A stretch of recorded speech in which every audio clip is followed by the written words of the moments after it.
চলো বন্ধুরা, আজকের থালি।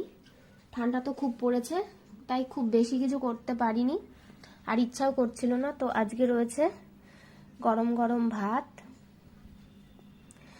আর রয়েছে বেগুন ভাজা। এইগুলো হচ্ছে বেগুনের পেছন অংশ, কারণ আমি বেগুনের বীজটা পছন্দ করি না বলে এই ভাজার এই বেগুনের পেছনের দিকগুলোই ভালো লাগে।